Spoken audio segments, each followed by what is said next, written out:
Hola muchachos, ¿cómo están? Espero que súper bien, sean todos bienvenidos. El día de hoy entonces vamos a hablar de valvulopatías. Me dijeron que ese era el tema que les tocaba en fondo ahora aprender de la parte de cardio, así que vamos a tratar de conversar varias cosas que sean bien útiles para ustedes y que ojalá podamos aplicarlo bien en la parte clínica, ¿ya? Entonces partamos para hablar de valvulopatía, un breve resumen del corazón. El corazón en fondo es una estructura en la parte central del tórax, cuyo tamaño es más o menos el porte de la mano de una persona. Tiene en el fondo dos aurículas, dos ventrículos. Ambos están comunicados por válvulas, que son en este caso la mitral y la tricúspide, y ambos tienen además válvulas de salida, que son las válvulas aórticas y las válvulas pulmonares, ¿ya? Y las valvulopatías, en el fondo, son las enfermedades de estas cuatro válvulas, que en el fondo son las que vamos a estar conversando, ¿ya? Las valvulopatías, por lo tanto, son alteraciones en las estructuras o en la función de las válvulas cardíacas que impiden el correcto funcionamiento de las válvulas y por lo tanto generan que no exista el flujo unidireccional que debería tener la sangre a través de estas válvulas, generando entonces problemas ya sea en la circulación sistémica, cuando el problema va por el lado de la aorta y la mitral, o en la circulación pulmonar cuando es el caso de la tricúspide y la válvula pulmonar, ¿ya?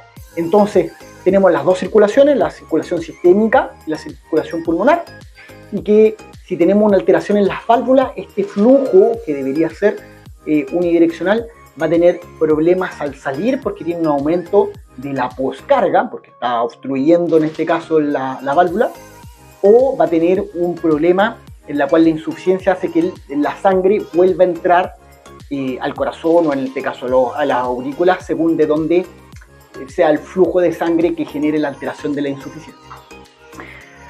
¿Por qué es importante?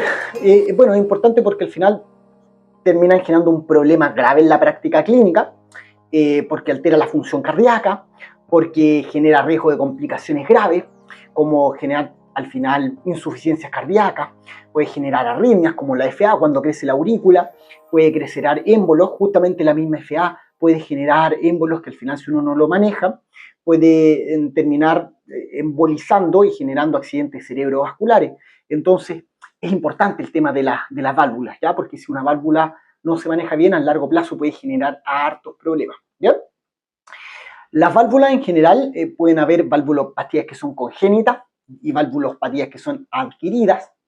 De las adquiridas pueden ser, por ejemplo, la estenosis aórtica degenerativa, que es una secuela de la fiebre reumática, que antiguamente eran las causas más frecuentes de valvulopatía, específicamente esa era clásica que dañaba la aorta, y esto era especialmente visto en adultos mayores. ¿Ya? No sé si les suena haber visto. Ya, bacán. También tenemos las valvulopatías congénitas, como por ejemplo las válvulas aórticas, en vez de ser tricúspidas, sean bicúspides. Entonces, en vez de tener dos velos que se movilizan, en vez de tener tres velos, tienen solamente dos velos. Y esto, por ejemplo, puede ser una causa habitual de una valvulopatía en una persona joven. ¿Ya? Un poquito de anatomía, como mencionamos que son cuatro válvulas, mitral, tricúspide, aórtica y pulmonar. Estas en el fondo están formadas por tejido conectivo, duro, colágeno en el fondo, y estas regulan el flujo sanguíneo de dentro hacia afuera de cada cámara cardíaca, o sea, de la aurícula a los ventrículos y de los ventrículos hacia el resto del cuerpo, ¿cierto? Y ahora, la función de las válvulas, entonces, la mitral y la tricúspide, que están dentro del corazón, permiten el llenado de los ventrículos desde las aurículas durante el periodo de la diástole, ¿cierto? Y esto permite evitar el reflujo durante el sístole, porque cuando se contraen, si estas no cerraran bien, se devolvería la sangre hacia las aurículas. En el caso de las válvulas aórtica y pulmonar, estas ayudan y permiten la eyección de la sangre hacia la circulación sistémica en el caso de la aórtica o hacia la circulación pulmonar en el caso de la válvula pulmonar, ¿ya? Y cuando fallan estas pueden generar reflujo, también cuando fallan en el cierre, y estenosis cuando en el fondo están muy, muy tapadas. Por lo tanto, hablemos al tiro de la clasificación de las valvulopatías. Entonces las valvulopatías se dividirían clasificar como estenosis o insuficiencia, que son las que generan la regurgitación. ¿Ya? La estenosis, entonces, generan una reducción de la apertura de la válvula no se puede abrir bien, y eso genera una obstrucción en el flujo de sangre, y la consecuencia de esto es generar una mayor presión, una sobrecarga por presión, lo que genera una hipertrofia ventricular o una hipertrofia de la aurícula a largo plazo, y que después de ser hipertrófica muchas veces terminan dilatándose, o sea, generando miocardiopatías, que también ustedes ya las pasaron, ¿cierto? En el caso de las insuficiencias que generan esta regurgitación, el problema está en que hay una incapacidad de la válvula para que cierre completamente, y eso termina generando que haya un reflujo de sangre. ¿Ya? La consecuencia de esto, del tema de la insuficiencia, es que genera una sobrecarga, pero volumétrica, a la cámara, en este caso, que precede a la válvula afectada. O sea, si hay una insuficiencia mitral, el problema en el fondo se va a dar hacia la aurícula, y si hay una insuficiencia aórtica, el problema lo va a sentir el ventrículo, porque va a tener que aguantar una sobrecarga, porque parte del volumen reingresa a esa zona, y al final también pueden ir generando miocardiopatía. Hipertrófica primero, dilatada después con el tiempo. Las valvulopatías más comunes debiesen ser a nivel mitral, la estenosis mitral, que generalmente uno lo asocia a la fiebre reumática, o la insuficiencia mitral, que uno la pudiese ver en prolapsos de la válvula por cardiopatía isquémica o degeneración mixematosa, dentro de otras cosas que la pudiesen generar. Después de la válvula aórtica, la más frecuente en adultos mayores son las degeneraciones calcificadas, o sea, se calcifica la aorta y por eso termina fallando y estenosándose. Y en cuanto a la insuficiencia aórtica, generalmente es por una dilatación del anillo, ¿ya? Del anillo aórtico, y en enfermedades como las endocarditis o enfermedades en general del tejido conectivo, en lo cual la persona tiene un tema en que es muy hiperlaxo, como el Marfan o la enfermedad de... bueno, hay varias enfermedades en el fondo que alteran los tejidos conectivos, volviéndolos más blandos, más laxos, que es lo que le pasa a una persona que es hiperlaxa, ¿ya? De ahí se me olvidó el nombre específico de la patología, pero a ver si me acuerdo después y se las menciono. De las válvulas tricúspide y pulmonar, aunque son menos frecuentes, o uno las busca menos frecuentes quizás, de las causas más habituales tienen que ver también la endocarditis, anomalías congénitas y la hipertensión pulmonar, ya que generalmente son las que terminan dañando la válvula tricúspide y la válvula pulmonar. Tratemos de hablar un poquito ahora de la fisiopatología, un poquito más en detalle, ¿ya? Partamos entonces por las estenosis mitrales, aunque ya lo mencionamos, pero para referir ahora como específico de fisiopatología, mencionemos las más en detalle. Entonces, la fisiopatología de la estenosis mitral es que la obstrucción del flujo de sangre entre la aurícula y el ventrículo genera un aumento de la presión a nivel de la aurícula, elevando la presión a nivel de la aurícula y con eso aumentando la presión a nivel pulmonar, generando una dilatación de la aurícula. Eventualmente este crecimiento de la aurícula, como en la aurícula derecha está en la aurícula izquierda y la derecha, las dos pueden generar alteración, y al dilatarse aumentar el riesgo de generar una fibrilación auricular. Y esta fibrilación auricular puede terminar generando las arritmias y los trombos que mencionamos. Y además, eventualmente pueden conducir a una insuficiencia cardíaca derecha, principalmente en el caso de la estenosis mitral. ¿Bien? Cuando hay una insuficiencia ahora de la mitral, el reflujo de la sangre hacia la aurícula, porque se devuelve durante el sístole, causa una dilatación y una sobrecarga de volumen de la aurícula, y esto genera también hipertensión pulmonar, más disnea y finalmente una insuficiencia cardíaca, ¿ya? Por lo tanto, casi todas terminan con insuficiencia cardíaca, pero la estenosis genera más bien una insuficiencia cardíaca derecha, y la insuficiencia mitral también insuficiencia cardíaca derecha, porque es la mitral. Mencionemos ahora qué pasaría si hay una estenosis aórtica, ¿ya? La estenosis aórtica, en general, si yo tapo la válvula aórtica, hay una mayor presión para vencer la salida y por lo tanto vencer la presión sistémica, lo que resulta en una hipertrofia del ventrículo izquierdo, ¿ya? Y a medida que la estenosis progresa, o sea, entre más tapada esté la salida de la válvula aórtica, más presión va a ser necesario generar y por lo tanto más hipertrofia del ventrículo izquierdo. Esta hipertrofia además suele ser concéntrica, no excéntrica como en el caso del deportista, generando que suele haber un menor volumen eyectivo y esto genera entonces a una disminución de la reserva cardíaca y esto al final en un paciente con estenosis aórtica puede generar más riesgo de síncope, de dolor, de angina, de disnea. Por lo tanto, son las cosas que deberíamos ir a buscar en un paciente con estenosis aórtica.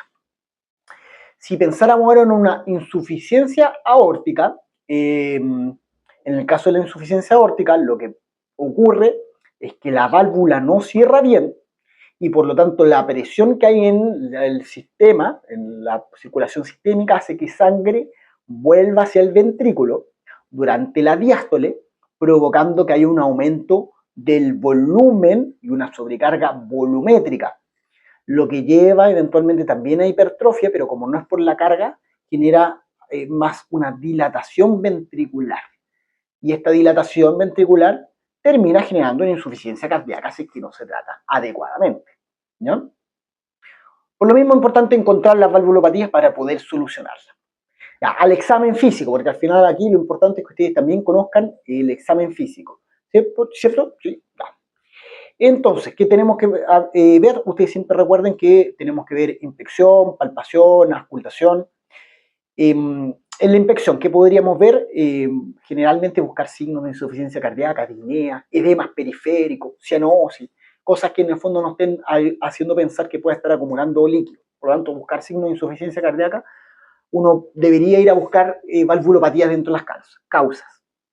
En la palpación, uno puede buscar pulsos arteriales, un pulso débil y tardío, o parvus et tardus, es característico de una estenosis aórtica, o un pulso saltón, es típico de una insuficiencia aórtica. Entonces, la estenosis aórtica es débil y tardío, la insuficiencia aórtica es saltón. Estenosis débil, insuficiencia saltón. ¿Ya? En algunos casos uno puede ir a buscar frémito, a la palpación en el fondo uno puede calcular dónde está la zona de la válvula y en el fondo uno puede sentir unos frémitos en el fondo en la palpación. Ya, como son cosas difíciles de buscar, vámonos a lo que ustedes deben manejar mejor, que son la auscultación. Y para eso en el fondo tienen que tener su fonendo. ¿Ya? ¿Qué es lo que vamos a buscar? En la estenosis mitral hay un soplo diastólico en el ápex, que es en general con un chasquido de apertura. Y este además se refuerza en la parte presistólica debido a la contracción de la aurícula. A efectos prácticos, el soplo es diastólico, o sea, tutum, tutum, tu, tu, tu, tu. Ahí le medí el soplo de la estenosis, que está entonces en un eyectivo, pero de la parte diastólica. Si ahora fuera una insuficiencia mitral, la insuficiencia mitral genera un soplo que es holosistólico, que se escucha más en el ápex y que se puede irradiar hacia la axila. ¿Ya? Entonces, esta insuficiencia mitral más o menos sonaría así. Si el ritmo normal va de nuevo, tutum, tutum, tutum, este sonaría.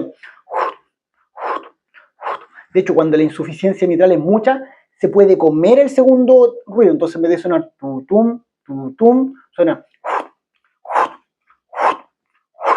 Entonces, la insuficiencia mitral holosistólico en el primer tiempo. Y uno a veces les recomienda estar tomando el pulso, porque si se pierden cuál es el sístole o el diástole, cuando sienten el pulso, es el sístole. Entonces eso ustedes mientras están escuchando y sienten el pulso, ustedes dicen sistólico. ¿Eh?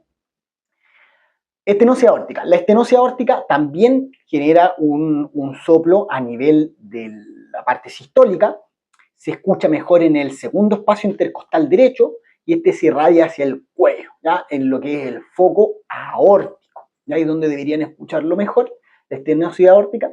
Y la estenosis aórtica suena principalmente al principio del primer tiempo, que sonaría como... Estoy exagerando el segundo ruido, porque a diferencia de insuficiencia mitral, cuando suenan harto, suena al tiro en la salida y se siente clarito el segundo ruido. O sea, eso más o menos lo que sonaría en la estenosis aórtica. Vamos entonces a ver el de insuficiencia aórtica. Insuficiencia aórtica sopla en el diástole y es más bien decreciente y se siente más también en el borde esternal izquierdo. Entonces, el de insuficiencia aórtica se debería sonar como, si yo tengo los ruidos de nuevo, tu, tum, tu, tum, tu, tu, tu, tu, tu. Ya, perfecto, espero que lo tengan. Si no, usted, hay unos videos, siempre hay videos en YouTube o en otras plataformas que tienen los ruidos para que ustedes igual lo ensayen más y los puedan tener más fresquitos, ¿ya? Maniobras especiales, ¿ya? Hay algunas maniobras especiales que uno puede hacer, como maniobra de Valsalva, que en el fondo es pedir que aumente la presión, que aguante el aire y que como que apriete la guatita, y eso aumenta en general los soplos de insuficiencia mitral, por ejemplo, ¿ya? También es una de las cosas que uno utiliza, y otra cosa que puede mejorar el sonido de los soplos es aumentar el retorno venoso, y eso lo logramos levantando las piernas al paciente. Entonces uno les pide, en algunos casos de insuficiencia sobre todo, levantar las piernas a los pacientes y ahí pudiese soplar un poquitito más porque aumenta el retorno venoso. Por lo tanto, esas dos maniobras especiales deberían ustedes conocer. ¿Bien? Ya, vamos entonces ahora al diagnóstico. Aunque es importante que ustedes conozcan la clínica, porque ustedes están aprendiendo semiología y ustedes tienen que aprender a examinar a un paciente y valerse con un fonendo aunque no tengan nada más. Lo que tienen que saber es que en la práctica clínica real, lo mejor que tenemos es el ecocardio, y aunque antes los cardiólogos tenían mucho mejor oído porque estaban acostumbrados a escuchar a cada rato esto, el tiempo y la tecnología ha permitido que tengamos algo mucho mejor, como son las ecocardiografías, y con eso uno puede tener mucha mejor precisión de cuál válvula está mala, cuán mala está, y uno puede cuantificar el grado de regurgitación o de estenosis, o en el fondo de insuficiencia o estenosis de la válvula afectada. Y uno más puede ocupar Doppler, el efecto de Doppler color, que nos permite cuantificar los flujos de sangre, y con eso terminan determinando la severidad de la patología valvular, ¿ya? Siempre, además de pedir el ecocardio, pidan un electrocardiograma. Todo paciente, así como una patología pulmonar, el examen básico es una radiografía de tórax. En un paciente cardíaco, el examen básico es el electrocardiograma. Por lo tanto, electrocardiograma a todo el mundo que ustedes crean que tenga algún problema cardíaco, ¿ya?